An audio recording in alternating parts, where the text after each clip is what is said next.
আসসালামু আলাইকুম, কেমন আছেন? আজকে একটা নিয়ে আলোচনা করব। কৃষি আমার খুবই ফেভারিট একটা বিষয়। কৃষিকে আমি খুব দারুণ উপভোগ করি এবং ভীষণ পছন্দ করি। আজকে আমরা এসেছি নারায়ণগঞ্জের সোনারগাঁও উপজেলার প্রত্যন্ত অঞ্চল নানাখী গ্রাম।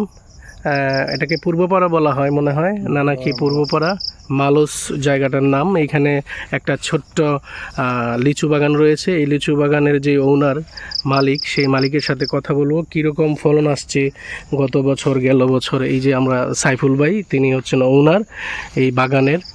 সাইফুল ভাই, আপনার এই বাগানে কি পরিমাণ গাছ আছে এবং কি পরিমাণ ফল দিচ্ছে গেল বছর? আসসালামু আলাইকুম।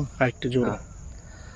আসসালামু আলাইকুম ভিউয়ার্স, আমাদের পক্ষ থেকে আন্তরিক শুভেচ্ছা অভিনন্দন। যেহেতু আমাদের ছোট ভাই প্রশ্ন করেছে, প্রশ্নটির উত্তর অবশ্যই দিতেই হয়। তো গত বছর তেমন ফলন তেমন ভালো হয়নি, বিশেষ করে খরার কারণে। ক্যামেরার দিকে দেখান। ঠিক আছে, বিশেষ করে খরার কারণে তেমন একটা ভালো ফলন হয়নি। লিচু আসছে কিন্তু অনেক লিচু ঝরে গিয়েছিল, অর্ধেকের চেয়ে কম লিচু ছিল গাছে। তো মোটামুটি বলা চলে। তবে আমরা যেই লিচু গাছটা না বললেই নয়, এই বাগানটা আমরা মূলত এই সম্বন্ধে খুব তেমন পারদর্শী না। এই লিচু বাগানটা হয়েছে 5 থেকে 6 বছর। তো এখন কিছুটা আমরা এই লিচু গাছ সম্পর্কে বিজ্ঞ হয়েছি।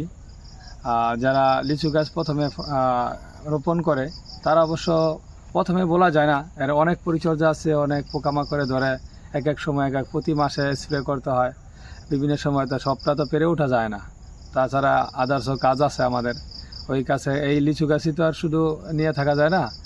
তো আমরা কৃষি অফিসারদের সাথে প্লাস আপনার যে দোকানে যারা ওষুধ বিক্রি করে তাদের সাথে পরামর্শ নিয়ে এটাতে ওষুধ দেই। তো লিচুর মৌসুমে আমরা বিশেষ করে ওষুধটা একটু দেই, আর অন্যান্য মৌসুমে আমরা তেমন একটা এটার দিকে ফলো আপ করি না বা আসি না। তাহলে এটা আসলে প্রকৃতভাবে লিচু বাগানে সারা বছরই এটার পরিচর্যা আছে।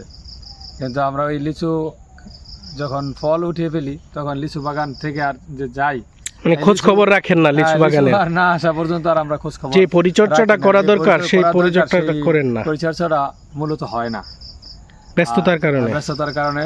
তো যাই হোক, তো আশাবাদী সামনের বছরগুলোতে ভালো হবে, এই আশা ব্যক্ত করছি। অনেকে দেখা যায় আপনার সোনারগাঁও ওই দিন দেখলাম আপনার অনেক পুরনো যে গাছগুলো আছে, হ্যাঁ, এই গাছগুলো কেটে ফেলতেছে, কারণ ওইগুলোতে স্প্রে করা যায় না, ওষুধ দেওয়া যায় না ঠিক মতো, ফল হলে ফল পাড়াও যায় না ঠিক মতো। এই জন্য এই বৃদ্ধ গাছগুলা কেটে নতুন করে চারা রোপণ করা হচ্ছে। আর বিশেষ করে লিচু গাছটা আসলে যেই খরচ অনুযায়ী তেমন একটা লাভবান হওয়া যায় না। খুবই এমনিতে প্রতি বছর আসে লিচু, আমাদের দেখলে হয়তো একটু নজর জুড়ায় আর কি, আনন্দ লাগে। ফসল নিজের লিচু গাছ থেকে লিচু খাওয়া, যতটুকু বিক্রি করা যায় এই আর কি।